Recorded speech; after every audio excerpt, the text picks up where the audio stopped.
Well, hello and welcome to The Wine List, which is, as you may know, a podcast for people who like wine, they like food, but they sometimes get a bit confused as to maybe which wine goes with which food, or indeed, does it really matter? It's episode 9. My name is Oliver Turnbull, and to guide us through the mysteries of pairing wine with food is, of course, my friend of many decades, wine aficionado, wit extraordinaire, Mr. Richard Lane. Richard, hello.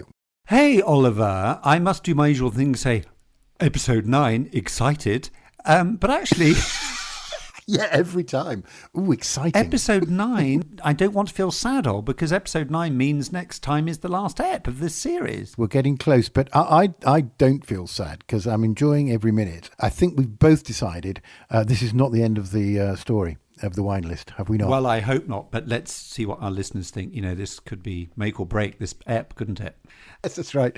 Exactly. Listeners 0. Do you know what? I think I might do it anyway. Yeah. It's just fun. Yeah. And it is good fun spending time with you, my friend, but also, you know, exploring this wonderful, complex, nuanced subject that we cannot totally categorize, much as you would like us to, called wine. Yeah, and you know, you're teaching me every week that categorization is not everything. Sometimes helpful. Richard, as usual, I think it would be very, very relevant and useful for you to introduce this ep. Well, as you know, every ep, of course, hinges upon the possibility of me getting the fiddle out. So, given that we're talking about food, it has to be...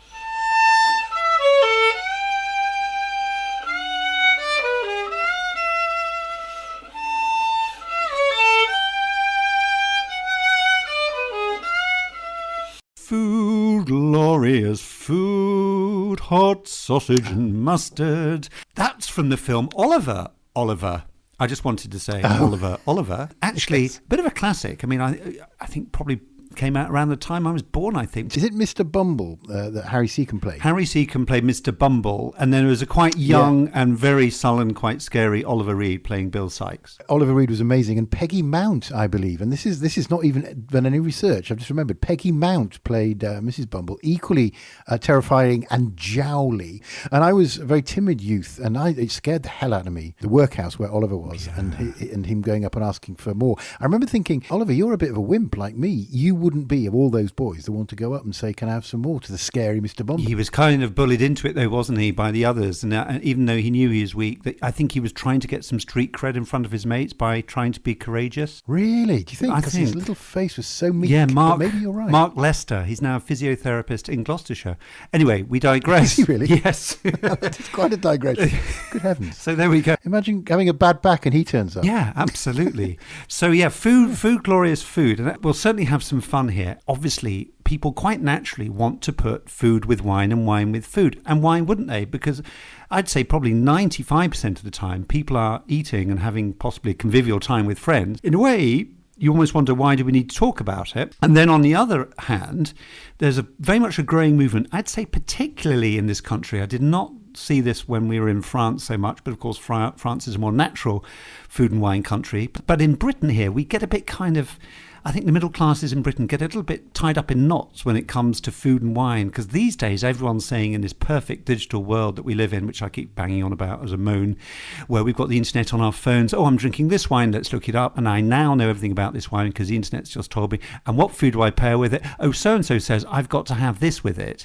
And when I do tastings, even at WACT when I'm teaching level 2 wines for students, or even when I've started doing kind of corporate tastings or fun tastings, the first question everyone asks is, nice wine, Richard, what do I eat with it? And it's almost as though they're saying, Richard, you must tell me there must be a certain food stuff, a specific food type that has to go with this wine. And I'm kind of going, no, because I don't like the way that everyone thinks we're overly prescriptive about everything. And I don't know whether it's anything to do with COVID. So I'm on a bit of a rant today. And we had all these kind of, bossy public health messaging from governments and stuff about what we can and cannot do. I think we're being kind of trained or conditioned a bit to kind of be told what to do next. And I think that's coming into the food and wine world. And I think people are becoming less creative themselves as a result. So I want to kick back against that. But at the same time, I really want us to explore what I think are some really good wine and food combinations. So can I be a bit of both? No, 100%. Absolutely right. I have a sort of scientific mind, a categorization mind, but more and more I learn from you is that there is no right or wrong answer. You say in your notes, I read, I don't do perfect. But it's right, absolutely. It's in one way, it's absolutely nonsense. And I wonder if we've got an inferiority complex in Britain because we know how sophisticated the Europeans are in their taste. And therefore, we want to sort of shortcut their sophistication by having an app or whatever that says, oh, you're having prawns, so you have this white wine. Oh, you're having steak tartare, so you have this heavy red. I think it's something that I feel a little insecurity about our continuing lack of sophistication because we have this reputation for stodgy food and warm beer. I'm optimistic though, Rich. COVID and instructions and citizens behaving themselves in Britain notwithstanding, I think we are, and despite Brexit, we're still on the road to embracing the best of Europe, which obviously includes wines and food. And I'm at the vanguard because I was a Luddite who liked beer and my mum's roast chicken. Ooh, delicious. But I am, expanding my horizons at the age of 55, and I think a lot of people are too. So I think you're quite right in what you say. Yes, there can be a balance, but I'm optimistic that, brilliant podcasts like this can really contribute to us being able to get more out of food and wine, us lovely Brits. Well, here to that. Let's introduce the two wines. The first wine is a white wine, and it's made from this fantastic grape called Gewurztraminer, which people may have heard of. It's a very quite exotic, very aromatic white grape variety that's kind of spiritual heartland really is in Alsace and Germany, because obviously Alsace is right on the German border there, and Alsace has been German many times during its history. So we're in eastern France there, but very Germanic because the bottles are long and fluted like the Riesling we had in Ep9. One of the local food specialities in Alsace is choucroute, which of course is sauerkraut. So there's this real French-German culture clash going on, which is fascinating anyway. There's no mystery about Gewurztraminer. I don't think it often comes up in blind tasting exams because it's so easy to spot. It smells of rose petals and it tastes a bit of lychees and almost a sort of Turkish delight, and it's quite broad in the mouth. It's a wine with lowish acidity. That's why it feels broad in the mouth. We know that from our tasting Ep7. But I suppose the question with a kind of quite exotic wine like Gewurz is, what do you eat with it, actually? Because potentially it's quite a big wine. And one of the principles, I think, the simple principle when it comes to wine and food is, if you've got a big wine, that could potentially overpower some bland food, and vice versa. If you've got a quiet wine, you don't want to have it with really spicy or complex food because the food will dominate. So think of the food and wine as kind of like dancing partners, really. They've got to kind of join together and kind of be rather nicely sort of balletically going around the dance floor together with neither partner sort of dominating. I think that's one of the principles of food and wine pairings. So we're tasting a Cave de Turckheim, which is a big cooperative outfit in Alsace, 2019 from the Wine Society, £10.50. To highlight the second wine, which is our red wine, really excited about this. We haven't given Italy too much prominence, which is ridiculous, really, because Italy arguably is the most, or one of the biggest most winemaker in the world. Well, it's the largest. Remember my homework. Yeah, well done. Or by volume, Italy produces the most wine in the world, and some amazing wine. And of course, in Italy, there's only one thing that's more important than the wine culture in Italy, and they do make the most wine in the world, as we've just said. Guess what's more important than wine in Italy? I know the answer to this. I'm getting slightly cocky. Or are the questions getting easier? But it is the food. The food is more important. I was about to say the football, but no, it is the food. The Italian red wine we're going to taste, and we did taste a Pecorino in Ep7, which was absolutely fantastic. That was good. We liked that very much. We're tasting a grape variety called Nebbiolo, which comes from northwest Italy, the sort of area, the nearest city, I suppose. We're talking Piedmonte, the region. The nearest city would be Turin, but don't think that we're in the middle of Turin. We're some way from that, but it's the northwest corner of Italy. And the thing about Italy, without going too much on about it, is that you've got to remember Italy, the country we know and love today, has only been the country we know and love today since about 1860. It was all divided up into different provinces. So you get this incredible food and wine culture in Italy that really reflects the regions. I mean, just unbelievable regionality. And every region in Italy produces wine. You cannot say that about France. Perhaps that's why Italy produces the most wine in the world, a bit further south than France, obviously. So with Italy, and when you do wine exams, everyone goes, oh no, not Italy, it's a nightmare. Because it's like doing kind of 8 separate countries, even though it's one country called Italy. So if you're down south, you'd be having lots of fish culture and different wines, some stunning white wines down, for example, near Naples, made from Fiano and Falanghina, fantastic white wines. And the food matching there would be seafood. Down in the Mediterranean there. But here in the northwest of Italy, where Nebbiolo comes from, Nebbiolo is the grape variety that is behind some of the most famous wines in the world. Everyone's probably heard of Barolo. It's a big chunky wine, a Barolo, or a Barbaresco. Fantastic wines. Not cheap, not least because they need a bit of time in the barrel and the bottle before they're released to soften the tannins. The acidity is high. They're really foody wines. But the point is, with Italian food and this particular grape variety, Nebbiolo, as I said, it's palish colour, which you can comment on in a minute when we get there, and it's aromatic again. You can often get violets from it. It's got red fruits, high acidity, tannins quite high. But again, with Italian food, the high acidity, and most Italian grape varieties have high acidity. Everyone's thinking, well, why? And is that a good thing? It doesn't sound great, does it, high acidity? High acidity can be wonderful if it's balanced well, and what Italians love, of course, is their food. So the high acidity you're getting in a grape like Nebbiolo will cut through things like fatty cheese, Italian meats, truffle or mushroom risotto, some of the things we're going to try. So actually the high acidity is your friend, and the Italians are brilliant in the way they balance their wines with their food. So we're going to have a little bit of a explore on that. Absolutely perfect. A few things I heard then. One was, isn't it fascinating how the sort of geopolitical aspects of the history of a company, of a country, come to play when it comes to their wines. So it's your wine studyer's nightmare, Italy, because it's like 8 different countries. Sadly, of course, they've learned to cooperate on the football field a lot better. They seem to have one culture which revolves around winning. But congratulations to them. The other thing I really want to go back on, Rich, you said it just before you introduced, or as you were introducing the white, the Alsace, and you're talking about principles of pairing food. What we do in our work when we are trying to put across a complex business concept, is we talk about principles rather than rules. And what we find is that principles, which are general things that you go by, are a much better way of controlling, managing, or describing a complex system where there's so much going on. And rules are much better when you're describing something complicated. In other words, there's a lot of moving parts, but there's a high degree of predictability, like an internal combustion engine. When there's so much going on with the chemicals in the wine, the chemicals in the food, your own personal taste, principles are a much better way of helping you make decisions. So you don't say this wine goes with chicken. Yeah.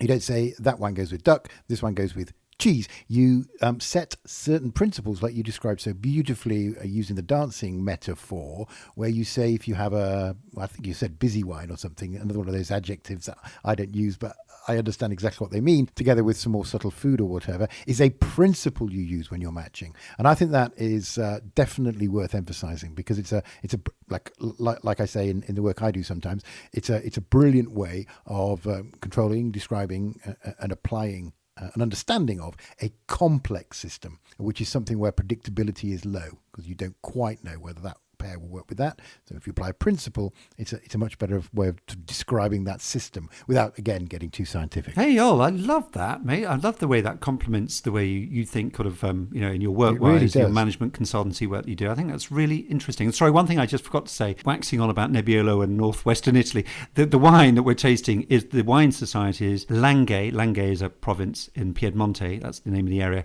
The wine society is Langhe Nebbiolo 2018. £13.95. So just so we're clear on the wines, I think we need to crack on. Should we start with the Gewürz? Yeah, when you have a sort of a big occasion or a working lunch or whatever, you're often not really hungry, and the working lunch is just sort of a mechanism by which business is done, or indeed entertainment is done in this case. I'm absolutely starving, my friend. I'm so hungry. I've been riding a horse this morning, and I've worked up quite the appetite. So so this won't be a tasting. This will actually be my lunch. Oliver's lunch. Welcome to Oliver's Sunday lunch. Fantastic. Good stuff. I'm a bit hungry too. I've already had a little bit of risotto, because I've made one of the foods we're testing is a mushroom risotto that we want to taste with the Langhe Nebbiolo. Could taste it with the Gewürz as well for Liz and the family and children and grandchildren who are upstairs. And I've already had a bowl of it. And even though I've had a bowl of it, I'm still hungry. And I'm surrounded by Italian meats and Thai curry. And come on, let's get involved.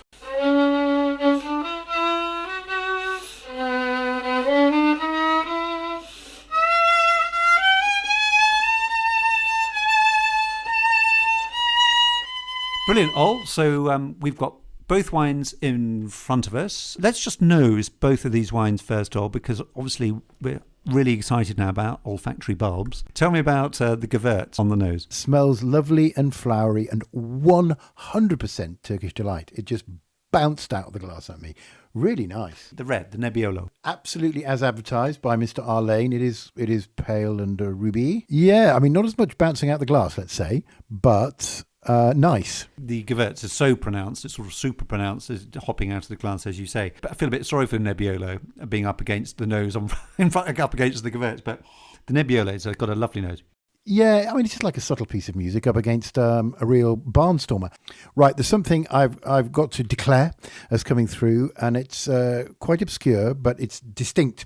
And it is American bubblegum from the late 70s, 80s, which is probably no longer available, bouncing out, well, not bouncing out, but say sneaking out, should we say, out of a Nebbiolo. And Great. it could be a little bit like Bazooka, also available in the UK, probably still available. You got a free cartoon with your Bazooka, and it's a bit like that. We'll come back to the Nebbiolo in a bit. We now need to focus on the Gewurz, this complex, exotic. It's funny, isn't it? It's so exotic, and it comes from sort of, the French-German border. Let's taste it, Ol. The Turkish delight thing in the roses is absolutely extraordinary. I mean, I'm just wondering whether I'm getting a better nose. I'm so excited that maybe my olfactory bulb is bursting into life and going, finally, Oliver, you're using me. Right, let's have a taste. Oh, man. Oh, it's sweet, right? Certainly not dry, well spotted. That was something I didn't want to mention, and you've Yeah. immediately picked it up. I suppose the question is, if we're looking at level 2 SAT from Ep9, is it off dry or medium? If it's off dry, it's dryish with a little bit of sweetness. I think this is a bit more. I think this is medium, isn't it? I would say that if I had to. I'd even say, I suppose, because I'm so used to dry white, it's distinctly sweeter than the whites I'm used to. And I would normally bulk at that slightly, but it's lovely because there is something that reminds me of dessert wine and there's something that reminds me of sherry, which I'm enjoying. So I'm not put off by that. We talked about my snobbery about sweet wine earlier. Yeah. And slowly, I'm becoming to appreciate it. It's like opening up a whole new world. It's like saying you like funk and jazz, but you can't get into hip hop. And then suddenly you realise there's a whole world of hip hop waiting for you. Now we're going to start talking about food because Oh, yeah. You get the point. Yes, and we're both really hungry. This Gewurz, to me, is just the kind of wine I would just want to sit by itself because it's so complex, it's oily, it's luscious, Turkish delight and rose, smells of rose petals, lychee, mango. Oh, wow. Kind of slightly baking, spicy. It's gorgeous. Oily. Lot of wine going on here, as I always say, when I get a good wine, and particularly when it's a tenner. A lot of wine going on here for a tenner, or just over, £10.50. Now, to help us with some food matching, because frankly, as you've probably gathered from my intro, my rant at the beginning, I'm no expert on food and wine pairing. I like the idea and I'm keen to explore it with you in this ep and the other eps we've talked about food a little bit. There's a lady called Fiona Beckett, quite well-known journalist in the UK. She writes for The Guardian and she's got a website called matchingfoodandwine.com. Thank you, Fiona. I know you're listening, of course, to the Wine List podcast. She really has a fantastic resource available, which is giving advice about this sort of stuff. And she says for Gewurz, a classic pairing for her would be a Thai red curry that's got coconut milk in it. What do we think? Well, I'm going to give it a go because A, I'm starving, and B, I've got a coconut milk curry, which is actually Sri Lankan, my one. I hope that's good enough. But I'm on Fiona's website now. It's a nice looking website. I just can see her at the bottom. You can just imagine enjoying a glass of wine with that lady. I don't know what it is. She's got a little twinkle in her eye, and she looks like she'd be really good company. Nice to see you, Fiona. Tell us about a bit more about your curry. It's a prawn curry in a Sri Lankan style, which I thought was quite unusual. It has a green look to it, but it's definitely a sweeter curry because it's got coconut in. And please, Rich, can I have a mouthful?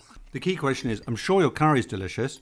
And I, by the way, have got a similar thing. I've got a Thai red duck curry. I think the coconut milk is important here. Fiona seems to think that that's something about that richness or slight sweetness from the coconut milk is going to complement the Gewurz. And Gewurz can be dry, and we've got one, and we're saying there's got a bit of sweetness in it. So there's a potential clash here. Let's see. Wow. That is nice.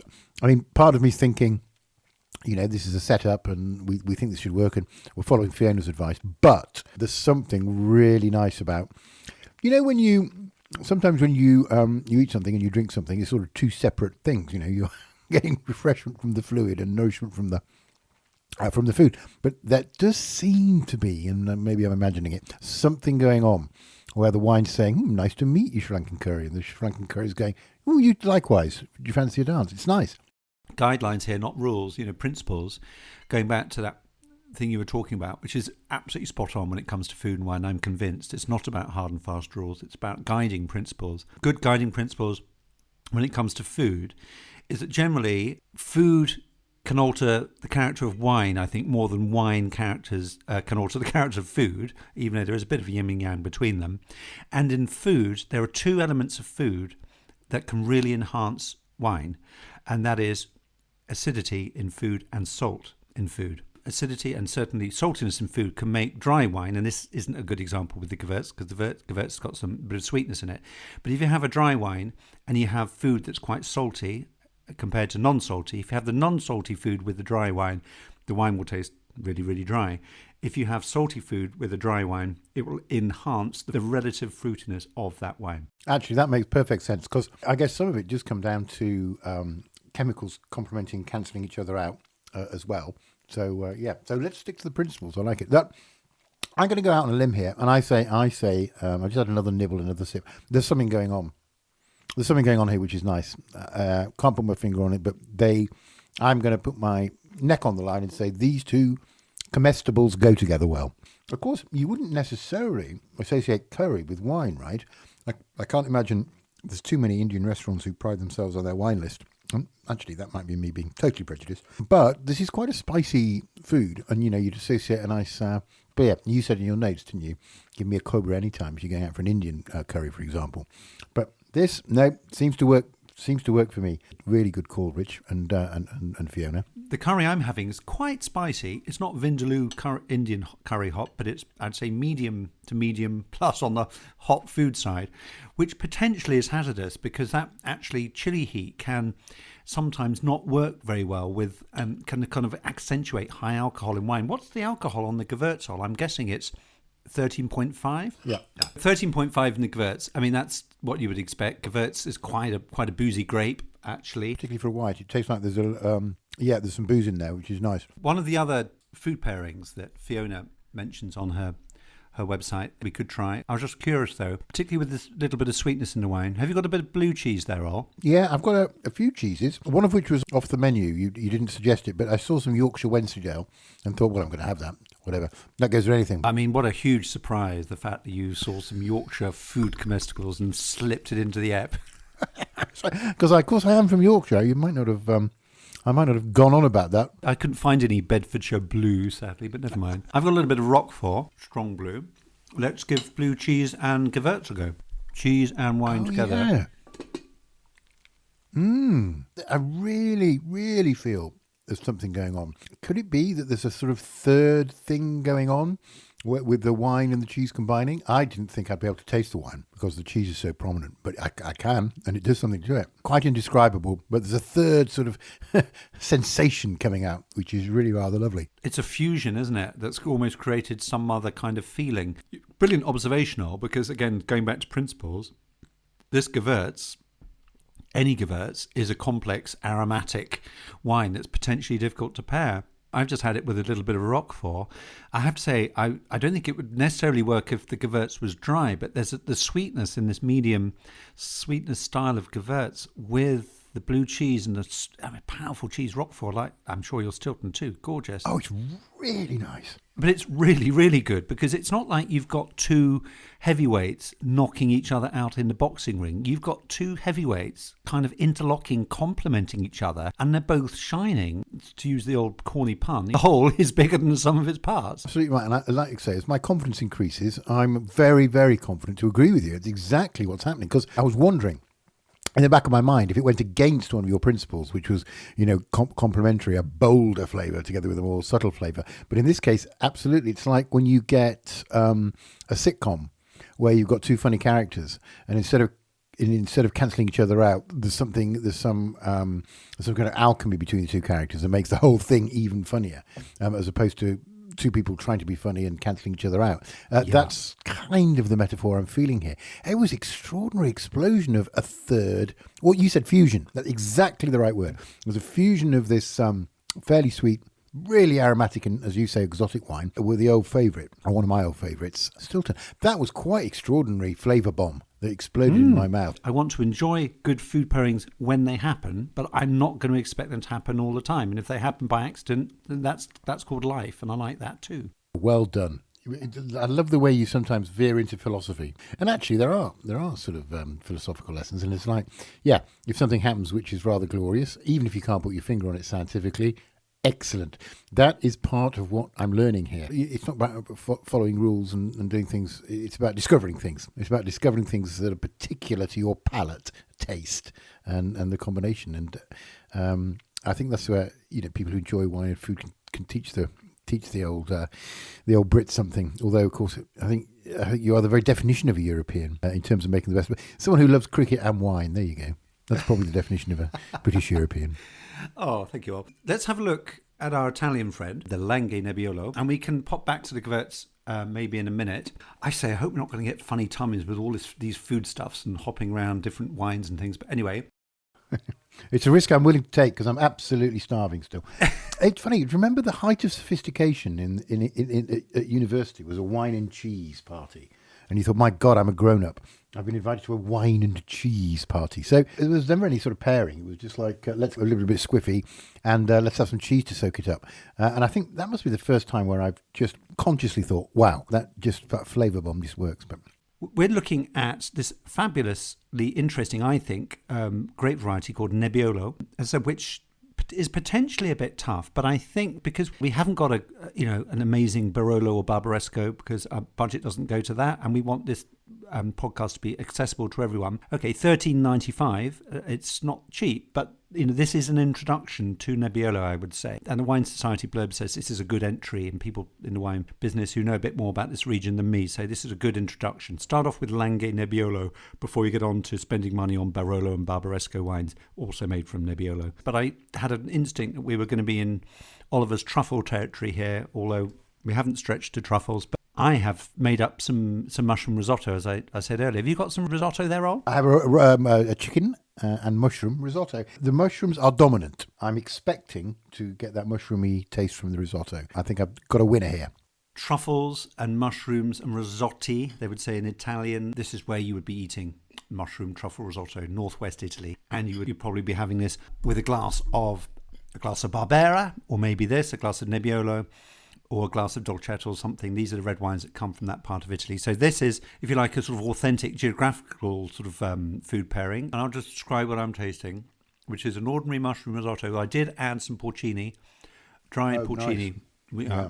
which I then soaked for half an hour. So you get the lovely kind of porcini, and you keep the stock and you add that when you're making the risotto. So you do get this lovely earthy, really kind of forest flory earthy flavour going on in the food, which I really hope will complement this wine, which is, as we've said, it's going to have high acidity, possibly high tannins. We'll see. Let me just taste the wine first. Hold on. Porcinis are like a miracle food, aren't they? I've become vegetarian and I'm just sort of giving up for this podcast episode, slightly being cheating. But yes, those porcini mushrooms can form the basis of a really bolognese, meaty feeling vegetarian sauce. Incredible. I love this Nebbiolo, this Langhe Nebbiolo, because it's, yes, the acidity and the tannins. The tannins are on the high side, but they're not really overpowering. They're lovely. They're coating my teeth. Absolutely delicious. And with the mushroom and the porcini and quite a bit of Parmesan cheese in here, a little bit of rocket as well as a base. Now I'm going to try both together. Again, it's just so harmonious. I mean, they really are harmonious. Oh, I mean, I've cheated really, but I haven't got Parmesan, but I just take a little nibble of the cheese and the truffle Gouda, and then the wine. Oh, it's just wonderful. It really, I did not expect this, Rich. I expected everything to taste nice. Food's decent quality. The wine's decent quality. I did not expect this fusion effect where something else happens when your palate is aroused by all these tastes. So the mushroom, the truffle, the cheese, the wine. Oh my goodness. It's an awakening. It's like discovering Pink Floyd at the age of 13. It's wonderful.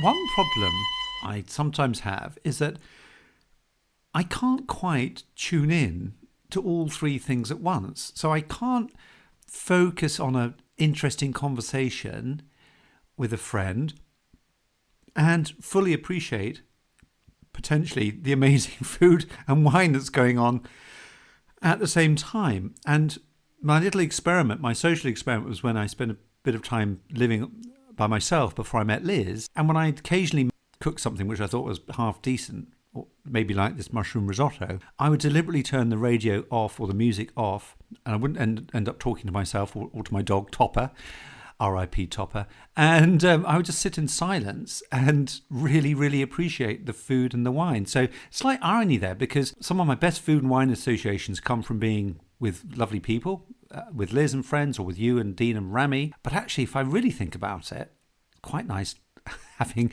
food and wine without any conversation or any music. Well, I've never done that, but I can completely see what you're saying. So there's something about the moment as well. I remember sitting with my friend Rob, sun going down on a Greek island, and Pink Floyd was playing. And there was that mixture of sitting with a lovely friend, having a couple of beers, the sun going down on a beautiful island, that created a moment of which the music was just a part. And again, so therefore when I listen to that piece of music, I get that association in it.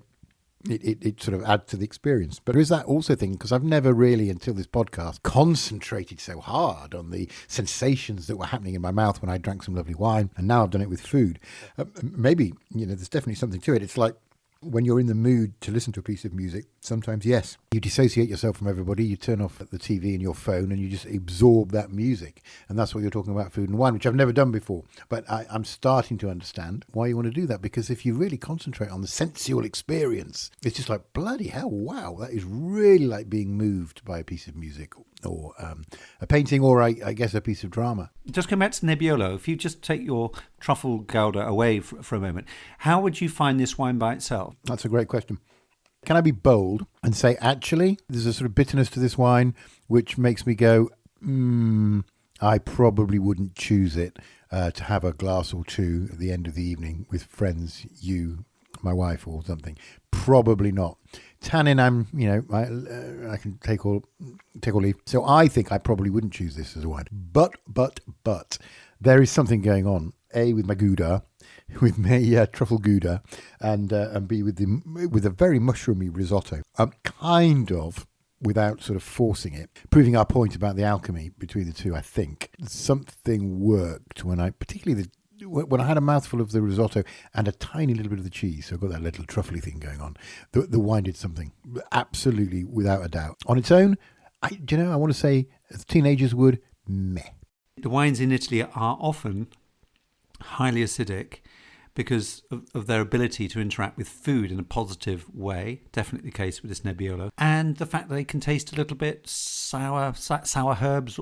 You get that a lot in Chianti as well with Sangiovese, grape variety. But again, I think if you're looking at these wines in isolation, you're not really understanding Italian culture, which is wine and food. And that's why I think this Nebbiolo is a good example of a wine that, for a lot of people's tastes, probably including my own. I mean, I'd happily have a glass of it by itself, but I'd really want to nibble something with it. And the fact that we're having it with some lovely sort of Italian-style food, I think, is making this wine shine. And it's making the food shine as well, because, as we're discussing, it's the fusion of the two that's making this lovely kind of third thing go on. Kudos to you, Rich, actually, without being too grovelly, in terms of your choice. So we've only got time taste two wines, and yet quite a lot of the stuff you want to get across in terms of principles, in terms of the culture of the country, reflecting how you might enjoy the wine with food or without, and the combinations themselves. I think you've covered a hell of a lot of ground with just two wines. You know what I mean? Thank you all for saying that. But these two wines do lend themselves to lots of stuff to talk about because they're interesting wines. One is the Gewurz. Well, let's go back to the Gewurztraminer, actually. I think this savoury risotto, mushroomy risotto, I think it would go really well with the Gewurz. Should we give it a go? This is insanity. We're going completely off-piste and off-script. Let's do it.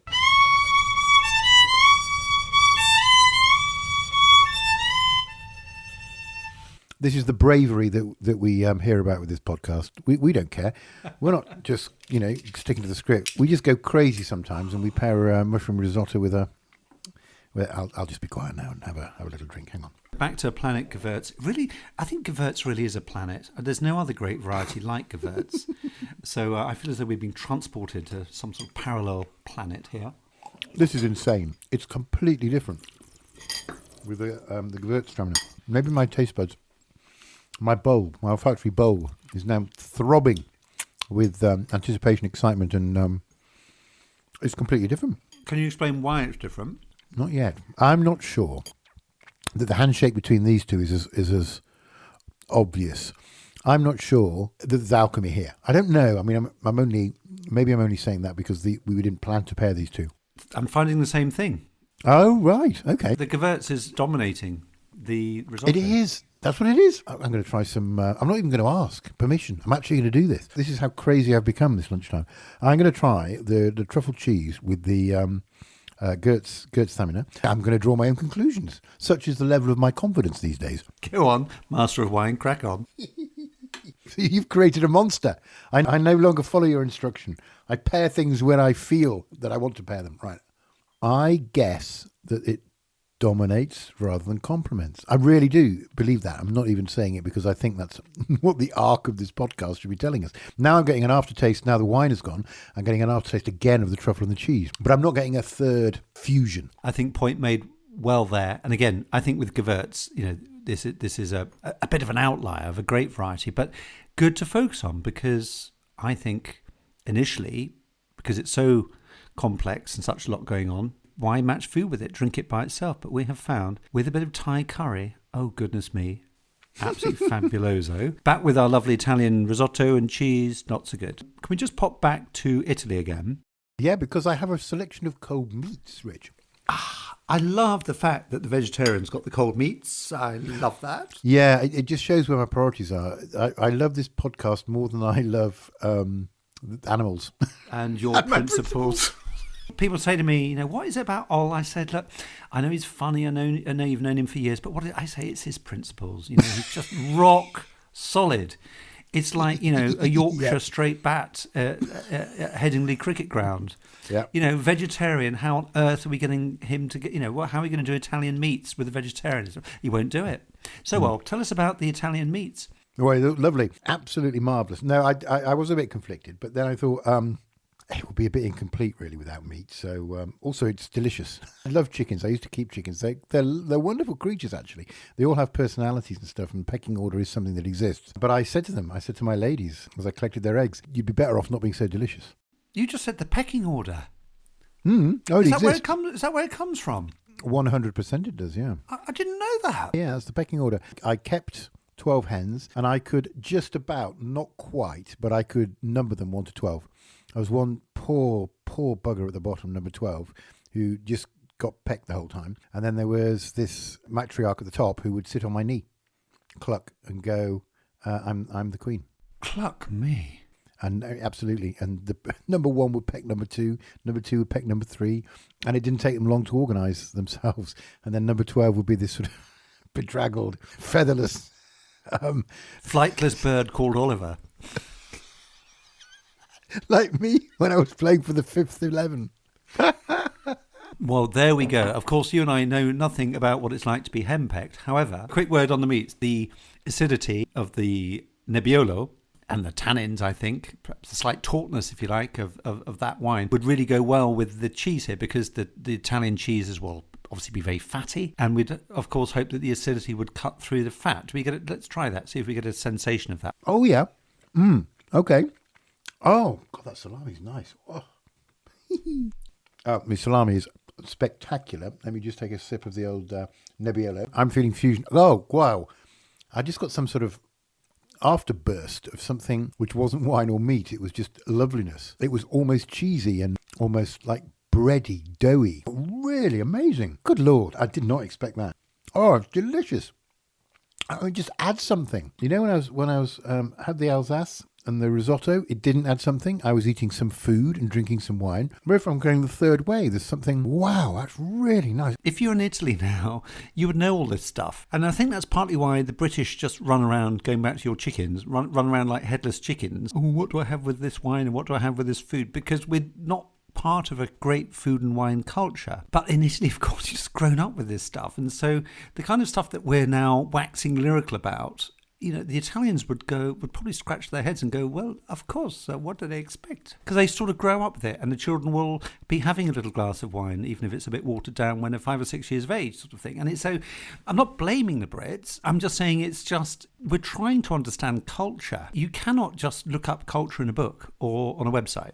No, you must absorb it. I've just had some lovely Italian salami, going back to the Gewurz. I've just tasted some really nice Gewurz and some really nice salami. But the two were side by side, but they were not connected. I'm going further. I don't like it.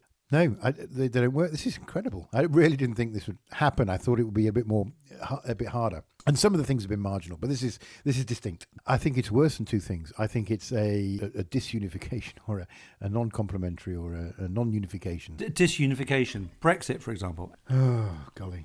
Well, I tell you what, no Brexit's going to stop me enjoying the best of Europe. Can we just draw together a few threads and principles, going back to that concept, that idea? Yes, that'd be marvellous. First of all, I want to say thank you to Fiona Beckett and her website, actually, which really is a super website. And I'm sure Fiona, I don't know her, but I'm going to get in touch with her because I'm sure she'll probably agree. It's not about being bossy and saying A must match B and C and D and all the rest of it. It's just about helping people make choices. I do understand that. The About Fiona picture, there's no way that lady is going to be all about rules. She's all about enjoyment and adding to something to the experience. I'd be amazed if she wasn't anything like that and anything other than that. To be honest, I think it's pretty simple, and it sounds overly scripted in terms of the conclusions we came to, but we've come to them independently because we just aren't organised enough to plan all this stuff. We don't taste in advance. We do taste live. We are tasting in real time wine and food here, and I think we've just seen some great examples of lovely food pairings. But it kind of goes back to my point, I think, which is not so much worrying about what you're going to pair wine A with food B, but just to use the principles of avoiding disasters. If you're making food at home there's some nice acidity and salt, you know that's going to enhance the wine. You know that sweetness in food is going to make wine taste awful unless the wine is really sweet. And that's why we have dessert wines. And that's why dessert wines are generally sweeter than the desserts that they accompany. The other principle is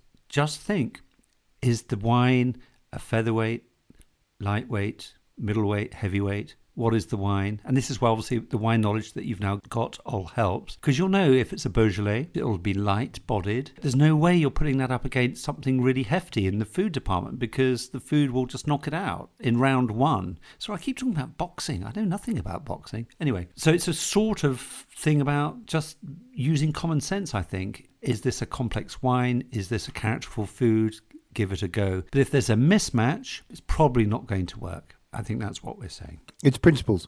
Utterly convinced about that and completely relate to it in my work. It's a complex system. In other words, low levels of predictability. An internal combustion engine is complicated, high levels of predictability, because the engine will probably start and move you forward. Pairing wines, low level of predictability because there's too much going on. There's the chemical structure of the wines, temperature, there's whether you're having a good time, ditto with the food, your palate, etc. Principles. We could probably outline the principles. I mean, you've just done it, but they're relatively simple and few. And the most important one, of course, is if it tastes good, it probably is good. Personal preference.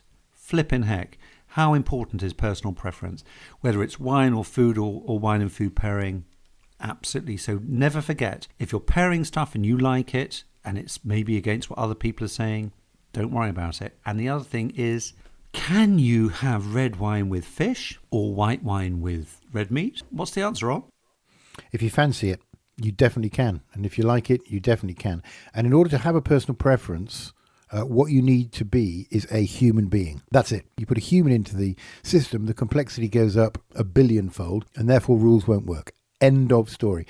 Otherwise, you'd get people from Glasgow like this kind of wine, people from Birmingham like this kind of wine, people from Acapulco like this kind of wine. Actually, not true. Well said, Ol.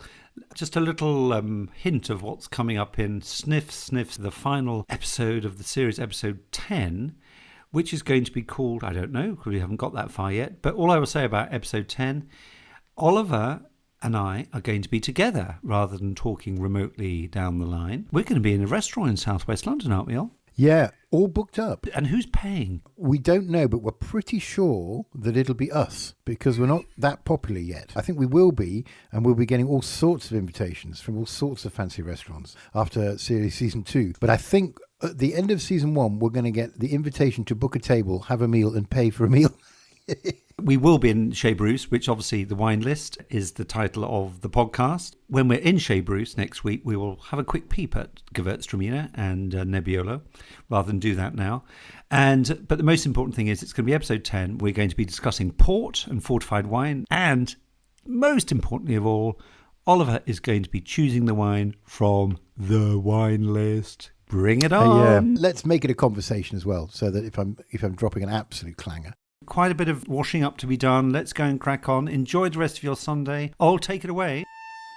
Thank you, Rich. Please join us on all sorts of social media, predominantly Facebook. Our website is winelistpod.com, and we are available on all the best platforms, including Google Play, Spotify and iTunes. Give us a review and a thumbs up, positive or not positive, but please try and be constructive if there's things that you don't like. I've had a lot of fun. What a lovely Sunday lunch this has been, Rich. Thank you so much for continuing my education. So, washing up time and then maybe the papers. I'll see you next week, Rich.